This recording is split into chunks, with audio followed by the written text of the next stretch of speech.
నమస్తే, welcome to 4 sides TV. ముఖ్యమంత్రి YS Jaganmohan Reddy 7న Anakapalli రానున్న నేపథ్యంలో డీఐజీ విశాల్ గున్ని సభ ఏర్పాట్లను పరిశీలించారు.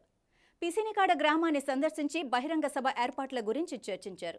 స్థానిక ఎన్టీఆర్ క్రీడా మైదానంలో హెలీప్యాడ్కు స్థలం పరిశీలన చేశారు. ముఖ్యమంత్రి కాన్వాయ్ వెళ్లే మార్గాల్లో ట్రాఫిక్ ఏర్పాట్లపై అధికారులతో మాట్లాడారు. ఎలాంటి అవాంఛనీయ సంఘటనలు జరగకుండా పటిష్ట బందోబస్తు ఏర్పాటు చేయాలని పోలీస్ ఉన్నతాధికారులను ఆదేశించారు. ఇప్పుడే జస్ట్ నేను మెన్షన్ చేయడం జరిగింది. ముఖ్యంగా ఈ ప్రోగ్రామ్ జరుగుతున్నప్పుడు జనరల్ పబ్లిక్ కానీ స్టూడెంట్స్ కానీ ఎటువంటి ఇబ్బందులు లేకుండా స్మూత్గా జరపాలని అన్ని రకాల అరేంజ్మెంట్స్ ఎస్పీ గారు కానీ ఎస్డిపిఓస్ కానీ డీటెయిల్గా చేయడం జరిగింది.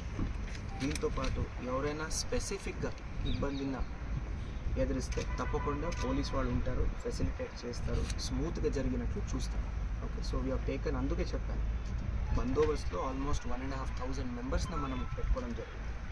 ట్రాఫిక్ పరంగా స్పెసిఫిక్గా కేటాయించడం జరిగింది. సో ఇవన్నీ కూడా మనం చేస్తున్నాం కాబట్టి we're confident we will take care of it. మళ్ళీ చెప్తున్నా, ఏదైనా ఇబ్బందులు ఉంటే we're 1 call away. Local SHO కానీ మా పోలీస్ సిబ్బంది వెంటనే ఎవరైనా చెప్తే we will facilitate and ensure it is smooth.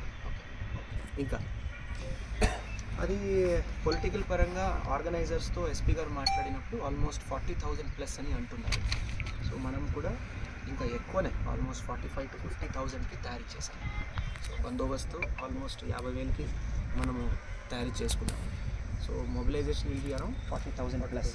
So 40,000, but మనము పోలీస్ పరంగా ముంజాగ్రత్త క్రమంగా 50,000కి మనము అరేంజ్మెంట్ చేసుకున్నాం.